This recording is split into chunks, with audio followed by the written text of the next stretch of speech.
Assalamualaikum warahmatullahi wabarakatuh. Salam sejahtera untuk kita semua. Selamat datang di praktikum Fisika Dasar, Laboratorium Fisika Dasar.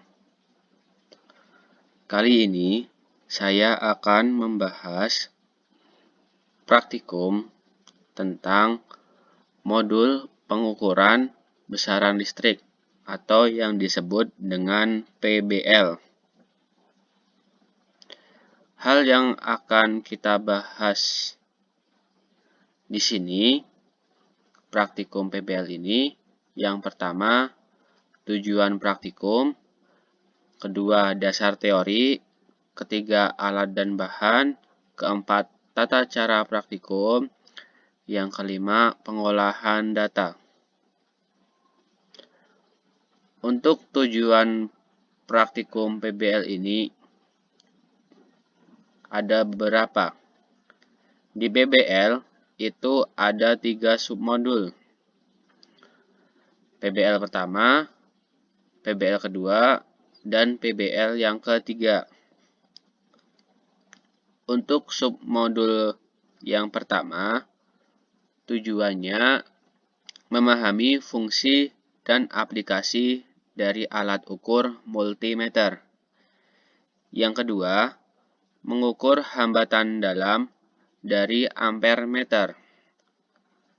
Untuk PBL yang kedua, tujuannya yaitu dapat merangkai dan menaikkan batas ukur ampere meter. Untuk PBL yang ketiga, tujuannya dapat merangkai dan menaikkan batas ukur voltmeter. Dasar teori yang digunakan di modul PBL ini yaitu multimeter. Apa sih multimeter itu? Multimeter merupakan alat ukur besaran listrik yang berfungsi untuk mengukur tegangan, arus, dan hambatan pada suatu komponen listrik. Di multimeter sendiri itu juga ada 2 jenis, ada multimeter digital sama multimeter analog. Di multimeter ini juga ada 3 lubang. Nah, 3 lubang ini sebelah kanan untuk muatan negatif, untuk sebelah tengah dan sebelah kiri itu untuk muatan positifnya. Di PBL ini juga ada 2 hukum, hukum Ohm dan hukum Kirchhoff. Untuk hukum Ohm itu bunyinya apabila arus listrik mengalir ke dalam sebuah penghantar, intensitas arusnya sama dengan tegangan yang mendorongnya dibagi dengan tahanan penghantar. Atau biasa kita rumuskan persamaannya I sama dengan V per R. Arus dan tegangan itu berbanding lurus. Sedangkan kalau arus dengan hambatan itu berbanding terbalik. Apabila arusnya besar, maka tegangannya akan semakin besar. Apabila arusnya besar, nah hambatannya itu berbanding terbalik, akan semakin kecil. Nah, tadi hukum Ohm sudah. Sekarang untuk hukum Kirchhoff. Hukum Kirchhoff sendiri itu dibagi menjadi 2. Hukum Kirchhoff yang pertama dan hukum Kirchhoff yang kedua. Untuk hukum Kirchhoff yang pertama, bunyinya itu arus yang masuk melalui suatu titik percabangan dalam suatu rangkaian listrik itu sama dengan arus total yang keluar dari titik percabangan tersebut. Nah, sedangkan kalau hukum Kirchhoff yang kedua, total tegangan atau beda potensial pada suatu rangkaian tertutup adalah 0. Di dalam PBL ini juga terdapat dua rangkaian. Ada rangkaian seri dan rangkaian tertutup. Untuk rangkaian seri itu disusun secara berurutan. Nah, kalau yang rangkaian paralel itu disusun secara bersusun. Nah, perbedaan lainnya antara rangkaian seri dan rangkaian paralel, untuk rangkaian seri itu pembagi tegangan, kalau rangkaian paralel itu pembagi arus. Nah, yang beda lagi, kalau seri itu arusnya sama semua, kalau rangkaian paralel tegangannya sama semua. Gitu. Alat dan bahan yang digunakan di modul PBL itu untuk PBL pertama 1 multimeter, kedua resistor. Resistornya itu 10 kilo ohm atau 47 kilo ohm. Yang ketiga itu adalah kisi soket. Kisi soket itu yang ada ininya, warna abu-abu. Ada 9 lubang pada satu kotak. Kemudian kabel penghubung. Kabel penghubung itu atau jumper, kabel yang berwarna merah ataupun kabel yang berwarna hitam. Kemudian catu daya. Untuk catu dayanya itu yang ini. Selanjutnya untuk basic meter. Basic meter sendiri itu juga sama dengan ampere meter ini. Nah, di basic meter sendiri atau ampere meter itu juga terdapat arus positif dan muatan positif ataupun muatan negatifnya. Nah, PBL2 juga sama. Alat-alatnya yang membedakan itu adalah hambatan shunt-nya. Nah, hambatan shunt-nya itu kita memakai dua untuk membandingkan nantinya. Hambatan shunt yang nilainya 0 sampai 50 mA dan hambatan shunt yang kedua 0 sampai 100 mA. Untuk semuanya tetap sama alat-alatnya. Untuk PBL yang ketiga, alat-alatnya juga tetap sama. Yang membedakan itu adalah hambatan multiplier. Nah, atau bisa disebut RM. Hambatan multiplier juga ada dua. Nilai yang pertama itu 0 sampai 1 volt dan nilai yang kedua 0 sampai 10 volt. Gitu. Untuk tata cara praktikum bisa dilihat. Selamat datang di praktikum online. Hari ini kita akan melakukan praktikum PBL, pengukuran besaran listrik. Modul ini memiliki 3 submodul. Yang pertama adalah mengukur hambatan dalam yang kedua itu cara menaikkan batas ukur ampere meter. Yang ketiga menaikkan batas ukur voltmeter. Sebelum memulai praktikum, saya akan memperkenalkan alat-alat yang bakal dipakai dulu. Yang pertama adalah catu daya DC, kemudian ada galvanometer, kemudian ada air shunt, kemudian ada air multiplier, kemudian ada resistor berukuran 47 kilo ohm, kemudian ada multimeter, kemudian ada kisi soket, dan yang terakhir adalah kabel jumper untuk penghubung.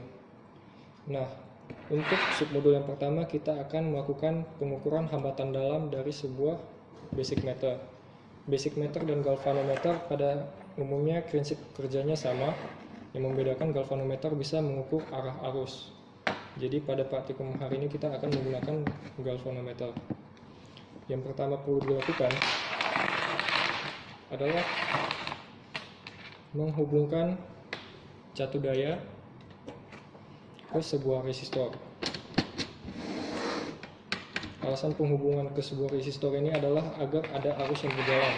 Karena agar ada arus dibutuhkan V, I, dan R. Kemudian dari resistor masuk ke galvanometer. Setelah dari galvanometer kembali ke catu daya. Untuk mengukur hambatan dalam, kita akan menggunakan bantuan dari multimeter yang diparalelkan dengan galvanometer.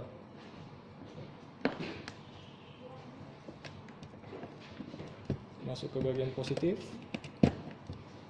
Dan ingat, pada multimeter kutub negatif ditandai dengan lambang grounding, atau di sini ada tulisan common. Setelah dilakukan pada percobaan ini, berikutnya kita akan menghidupkan catu daya dan menggunakan multimeter yang disetting pada volt. Nah, pada percobaan kali ini kita akan menghitung berapa besar tegangan yang ada di galvanometer ini ketika galvanometer dialiri arus, pada contoh ini 20 mikroampere.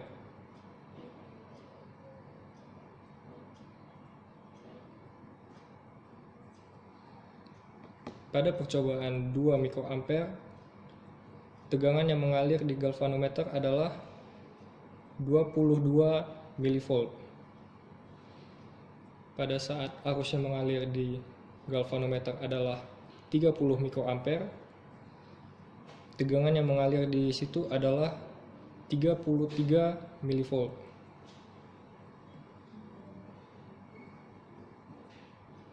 Ketika arus yang mengalir di galvanometer adalah 40 mikroampere,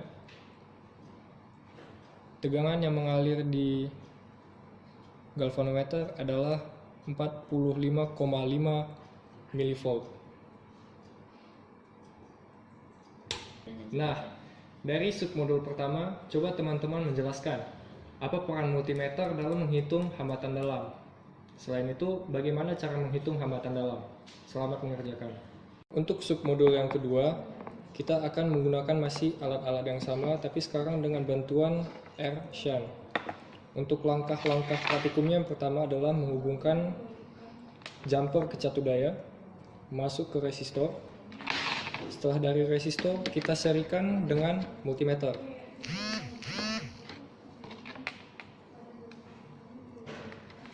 Pakai yang ini aja. Setelah dari multimeter, kita masuk ke galvanometer.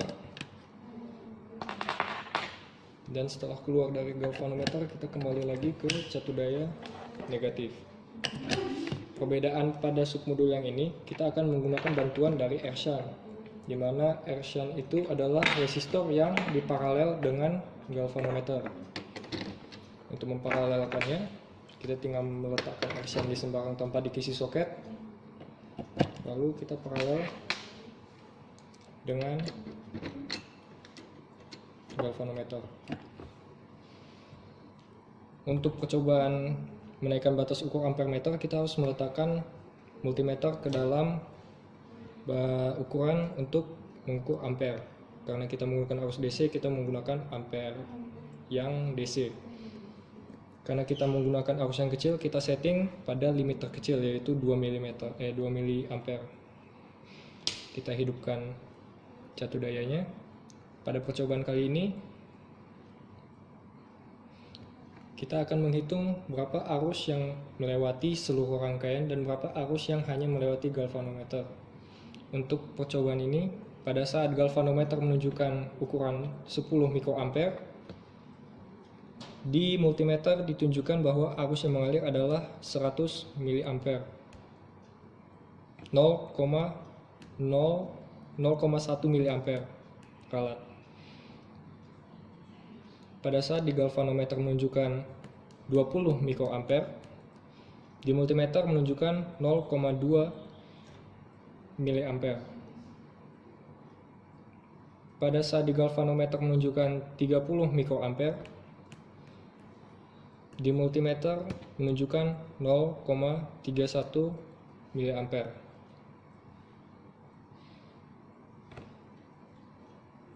Untuk melanjutkannya, kita akan membandingkan sebuah air shunt yang tadinya 50 mA dengan air shunt yang berukuran 100 mA. Kita akan melihat perbedaannya.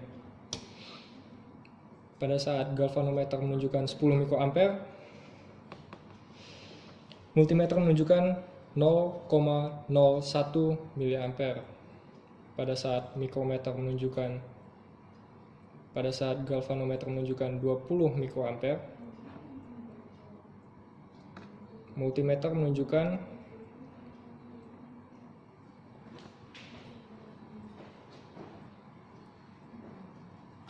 0,02 mA. Pada saat galvanometer menunjukkan 30 mikroampere, multimeter menunjukkan 0,032 mA. Itu saja untuk praktikum submodul yang kedua. Nah, dari praktikum submodul yang kedua, coba teman-teman menentukan apa peran air shunt di dalam submodul berikut. Terus bagaimana air shunt dapat memotong arus dengan hambatan tersebut. Coba teman-teman kerjakan. Untuk submodul yang ketiga, kita masih menggunakan alat dan bahan yang sama.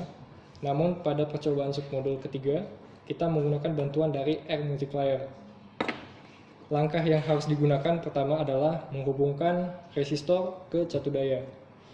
Setelah resistor terhubung ke catu daya, berikutnya resistor akan diserikan dengan sebuah air multiplier. Setelah diserikan dengan air multiplier diserikan juga dengan galvanometer. Lalu dari galvanometer kembali lagi ke catu daya.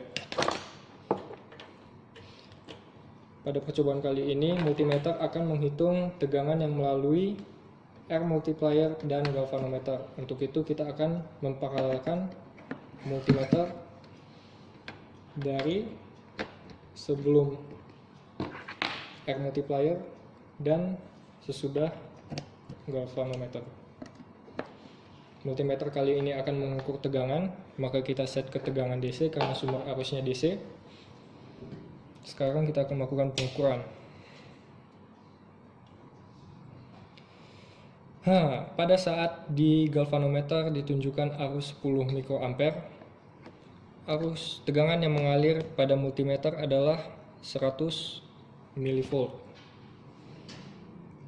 Pada saat arus yang mengalir di galvanometer adalah 20 mikroampere,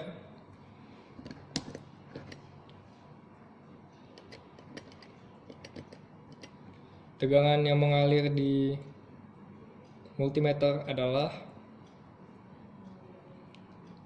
180 mV. Saat arus yang mengalir di galvanometer adalah 30 mikroampere, tegangan yang mengalir di multimeter adalah 360 mV. Kita akan melakukan perbandingan menggunakan air multiplier yang satu lagi. Yang pertama tadi adalah 1 volt, sekarang kita akan membandingkan dengan air multiplier 10 volt. Oke, pada saat arus yang mengalir di galvanometer adalah 10 mikroampere, tegangan yang mengalir di multimeter adalah 25 mV. Pada saat di galvanometer mengalir arus 20 mikroampere,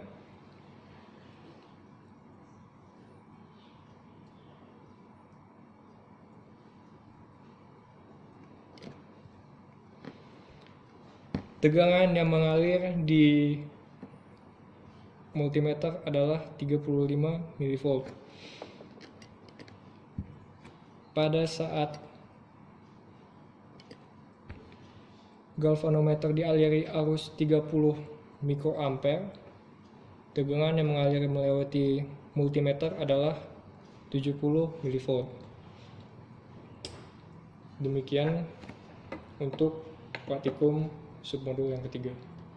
Nah, setelah melakukan praktikum submodul yang ketiga, coba teman-teman menentukan apa peran R multiplier di dalam submodul tersebut. Dan teman-teman juga dapat menentukan bagaimana R multiplier dapat memotong tegangan. Selamat mengerjakan. Sekian praktikum untuk modul PBL, semoga teman-teman dapat memahaminya.